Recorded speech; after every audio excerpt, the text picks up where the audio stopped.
सुप्रभात बच्चों, मैं आपकी हिंदी की टीचर हूँ। आज हम क्लास 7 के पार्ट 8 जंगल की गोद पर शोक गीत पढ़ेंगे। तो बच्चों, पाठ की शुरुआत करने से पहले मैं जानकारी दे दूं कि मनुष्य और जो प्रकृति है उसका अटूट संबंध है। जैसे कि हमारे समाज में जो है रिश्ते जो है टूटते जा रहे हैं, परिवार जो है बिखरते जा रहे हैं, उसी तरह जो है हम भी प्रकृति के साथ अपने रिश्ते को जो है खराब करते जा रहे हैं। प्रकृति को जो है बिगाड़ने में हम जो है योगदान दे रहे हैं, जबकि उसे हमें बनाए रखने में, अच्छा रखने में हमें अपना सहयोग देना चाहिए, उन संबंध को गहरे रखना चाहिए। ऐसा हम नहीं कर रहे हैं। ठीक है ना बच्चों? तो इस ऐसा ही इस पाठ में बताने का प्रयास किया गया है। पाठ की शुरुआत करने से पहले हम जानकारी लेते हैं। चलिए शुरुआत करते हैं। प्रकृति और मनुष्य का संबंध पुरातन, अटूट और आत्मीय है, लेकिन वर्तमान में सामाजिक परिवर्तन के दौर में जहाँ एक और पारिवारिक रिश्ते पहले जैसे नहीं रहे, वहीं दूसरे ओर मनुष्य का प्रकृति से संबंध भी बिगड़ता जा रहा है। जो जैसे आजकल पारिवारिक रिश्ते नहीं रहे हैं, वैसे ही मनुष्य का संबंध जो है प्रकृति से भी टूटता जा रहा है, बिखरता जा रहा है। ठीक है ना? प्रस्तुत पाठ में प्रकृति और प्रगति के द्वंद्व को दर्शाते हुए इस बात की ओर ध्यान आकर्षित कराया गया है कि यह द्वंद्व मानवता को अंत की ओर न धकेल दे। कि इस पाठ में यह बताने का प्रयास किया गया है कि जो प्रकृति के साथ जो हम खिलवाड़ कर रहे हैं, यह रिश्ता जो है हम कमजोर करने का प्रयास कर रहे हैं, वो कहीं ना कहीं मानव को जो है अंत की ओर ना ले जाए, मनुष्य को ही खत्म ना कर दे, ऐसा ही समझाने का प्रयास किया गया है। तो बच्चों, चलिए अब पाठ की शुरुआत करते हैं। अरसे बाद गांव लौटा था, परंतु गांव में गांव जैसी कोई चीज बाकी नहीं थी। सादगी की जगह लोबादगी ने ले ली थी। सुनारी लोहारी बड़ाईगिरी जैसे धंधों की जगह राजनीति दलों के झंडे नजर आ रहे थे। अब जो है पहले जैसा माहौल नहीं था, सादगी जो है वो परिवर्तित हो गई थी। और अब वहां क्या हुआ था, सुनार वगैरह की जगह क्या हो गया, राजनीतिक दल नजर आने लगे थे। गोपाल की नामो निशान नहीं बचा था, उसका स्थान थाना और कोतवाली ने ले लिया था। पहले जो चौपाले लगती थी उसकी जगह क्या हो गई, थाने और कोतवाली बन गए। ठीक है। आसपास का घना जंगल पुरानी सभ्यताओं की तरह गायब था। पेड़ के शिकारियों ने बड़ी बेदर्दी से उनका शिकार किया था। दूर तक फैली पेड़ रहित जमीन ऐसे गंजे की तरह दिखाई देती थी जिसके सिर पर छतरी ना हो और सूरज की धूप सिर पर सीधे पड़ रही हो। ऐसे लगती थी, जैसे ऐसा लग रहा था कि जैसे कि किसी ये सिर पे जो है किसी गंजे की तरह इस तरह से दिखाई दे रही थी कि धरती भी, क्योंकि वहां पेड़ हम लोगों ने खत्म करते जा रहे हैं, वही दिखाई दे रहा था मुझे अपने गांव में कि जैसे किसी गंजे के सिर पर जो है धूप से बचने के लिए छतरी भी ना हो। ठीक है, आगे देखते हैं। नदी के साथ भी काफी छेड़छाड़ हुई थी। किनारे के पास के जंगल बेदखल कर वहां गत्ते का एक कारखाना बैठ गया था। उस उसने नदी की पवित्रता नष्ट कर दी थी। क्या हुआ था, एक कारखाना आ बैठा था, उसने नदी की पवित्रता जो है, नदी की पवित्रता को खत्म कर दिया था, खराब कर दिया था। सफेद स्वच्छ सफेद स्वच्छ जल की जगह अब उसमें कारखानों का काला पानी बहता था, और सफेद पानी, साफ पानी की जगह अब कैसा, कारखाने का गंदा पानी वहां बहता था। ठीक है। चिमनी के धुएं ने हवा को भी बीमार कर दिया था। अपने गांव में मैं अजनबी की तरह खड़ा था, और अपना गांव मुझे अपना ही नहीं लग रहा था, अजनबी जैसा लग रहा था। मुझे कोई पहचानने वाला नहीं था। निराश हूं मैं इक्के दुक्के पेड़ पौधों, नदी और बची ऊंची पहाड़ियों में अपना बचपन तलाशने लगा। घूम फिर कर मैंने एक पुराने परिचित बूढ़े बरगद को ढूंढ निकाला, और बड़ी ही मुश्किल से मुझे एक पुराना जो है बरगद का पेड़ मिला। ठीक है। मैं दौड़कर उसके तने से लिपट गया, जैसे कि कोई बच्चा अपने बाबा की टांगों से लिपट जाता है। मैंने कहा, बाबा मुझे पहचाना, मैं गुड्डू हूँ, बचपन में तुम्हारी जटाओं में सरक कर कलाकार की तरह झूला करता था। क्या कह रहा है कि बचपन में मैं तुम्हारी ही जटाओं में झूला करता था और ऐसे में उस पेड़ से लिपट गया जैसे कि कोई बच्चा अपने दादा से बाबा से लिपट जाता है। ठीक है, आगे देखते हैं आगे क्या हुआ। बरगद बाबा मुस्कुराए, बोले भूलना चेतना प्राणियों का गुण है। और बरगद जो है वो मुस्कुराए और बोले भूलना, हर चीज को भूलना, हर व्यक्ति को भूलना, हर पुरानी बातों को भूलना जो प्राणी है उसका क्या है, एक गुण है। ठीक है, हम जड़ जीव कभी भी परिचित को नहीं भूलते। तुम्हारी तरह सैकड़ों बच्चे ने मेरी छाव में लुका छिपी का खेल खेला है, मैं किसी को नहीं भूला। तुम्हारी तरह सैकड़ों ऐसे बच्चे हैं जिन्होंने मेरे नीचे मेरी छाव में बहुत सारे लुका छिपी का खेल खेला, उनको आज तक मैं नहीं भूल पाया। ठीक है, मेरी प्रसन्नता का पारावार नहीं रहा।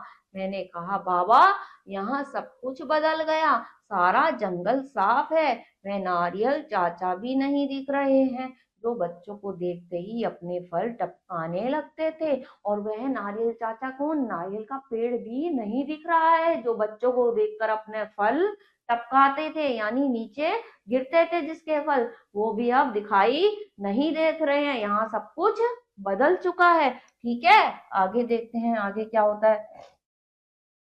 बरगद बाबा हंसे, बोले वही ना जिन्हें तुम बच्चे नेहरू चाचा कहते थे, मुझे गांधी बाबा।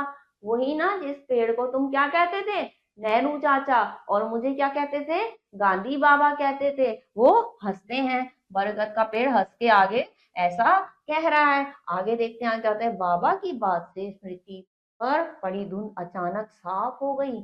मैंने आह्लादित होकर कहा, याद आया, आप दोनों के पीछे एक सागौन चाचा भी थे जिन्हें हमने सरदार पटेल नाम दिया था। याद आया, आपके बीच में एक सागौन का भी पेड़ था, सागौन चाचा भी थे जिन्हें किसका नाम दिया था हमने, सरदार पटेल का नाम दिया था। ठीक है, आगे क्या हुआ।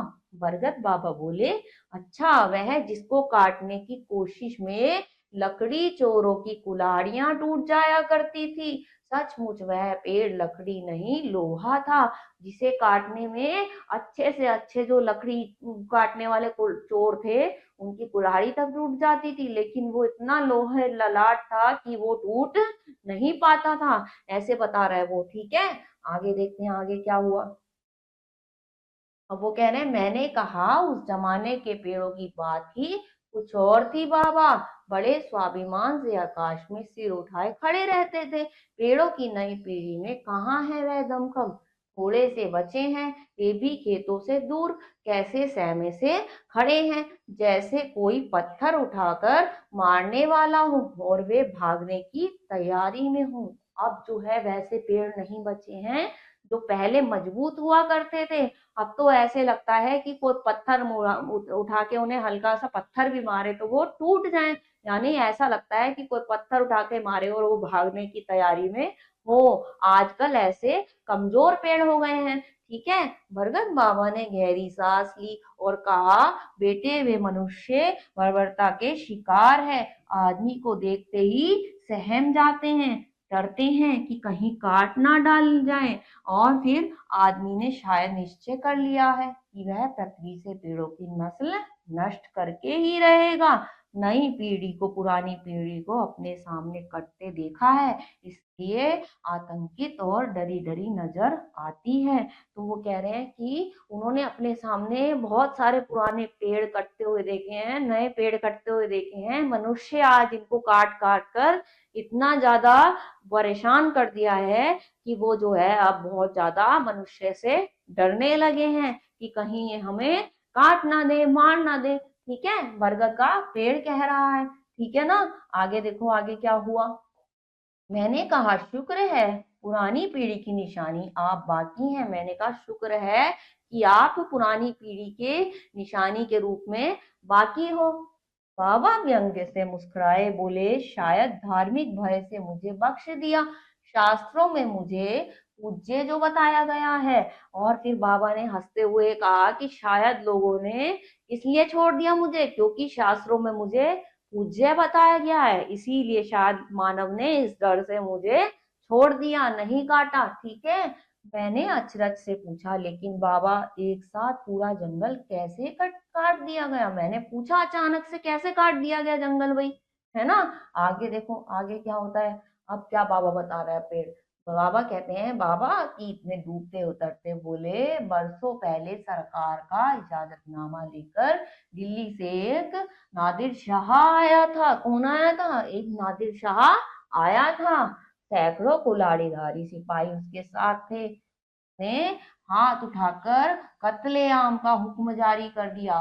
एक एक कर सारे साथी कत्ल कर दिए गए। मैं पथराई आंखों से देखता रह गया, कोई भी तो नहीं बचा।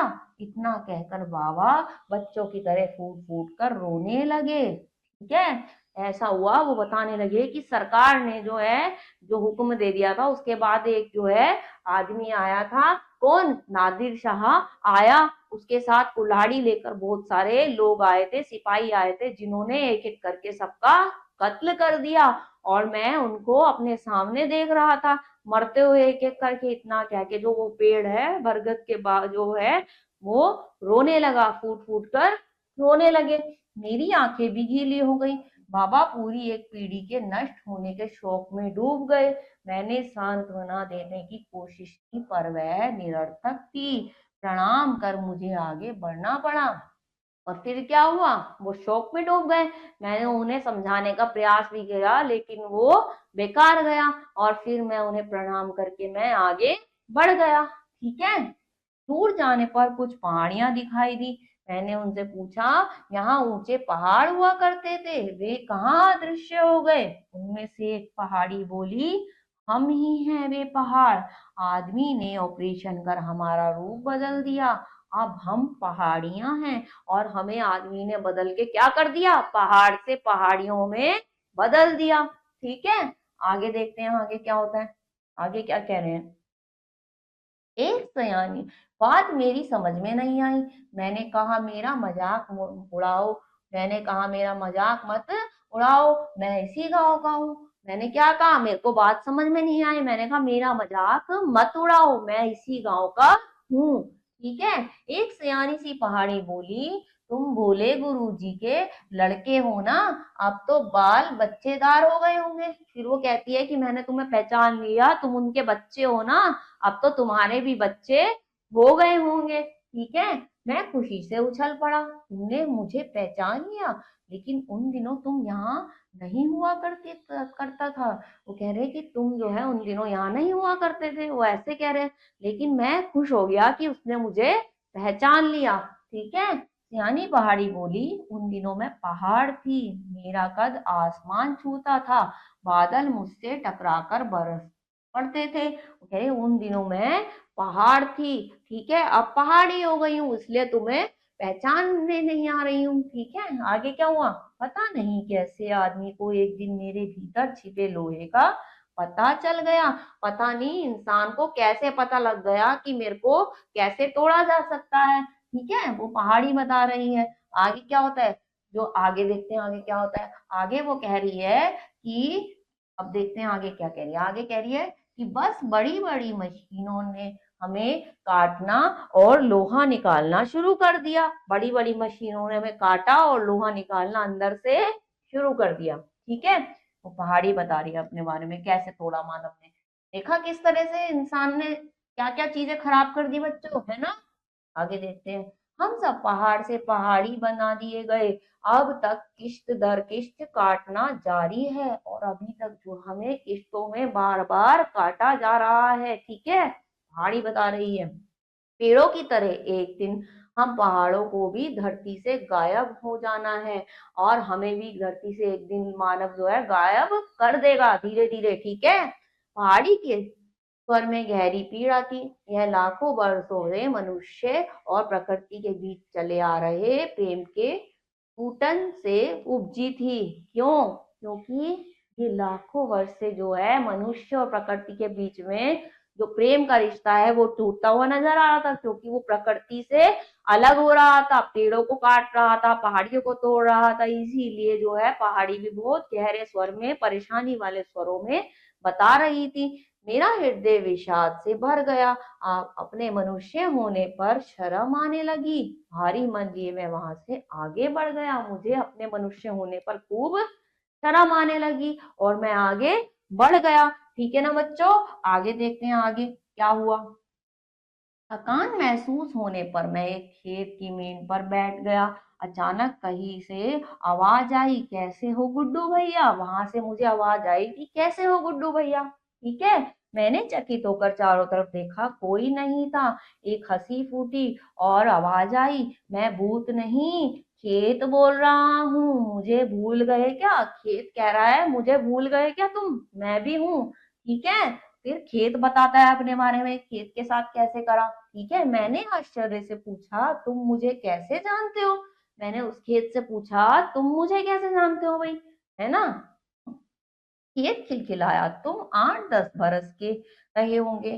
तब मैं खेत नहीं चारगाह था। याद करो, तुम साइकिल सीखने आया करते थे। तुम्हें कई बार गिरते हुए रोते हुए देखा है। और जब तुम छोटे से थे, तुम यहाँ साइकिल सीखने आते थे, मैंने तुम्हें गिरते हुए और रोते हुए देखा है। ठीक है ना। मुझे याद आया, घास का हरा भरा मैदान, चारों तरफ बड़े बड़े पेड़। पहचान लेने पर मन आनंद से भर गया। मैंने पूछा, तुम चारगाह से खेत कैसे बन गए। अब मैंने उससे भी पूछा कि तुम्हारी ये हालत कैसे हुई। ठीक है ना, आगे देखते हैं वो क्या बताता है। ने कहा, खेत भरे गले से बोला, आदमी ने पहले जंगल खदेड़ा, जैसे आर्यों ने अनार्यों को खदेड़ा था। फिर चारगाहों की बारी आई, हमें खेत में बदल दिया गया। कुछ समय बाद मैं खेत भी नहीं रहूंगा, यहाँ मकान और दुकानें खड़ी हो जाएंगी।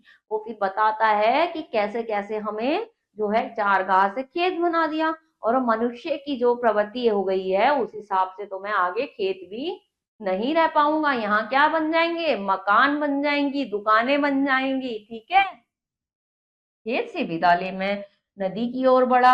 आसपास कुछ पशु घास चर रहे थे। तभी किसी के गाने की आवाज सुनाई दी, ओले ओले ओले, ओले ओले ओले। मैंने देखा, एक युवा चारवाहा पेड़ की छाव में बैठा गा रहा था। मुझे किसान चारवाहे की याद आ गई।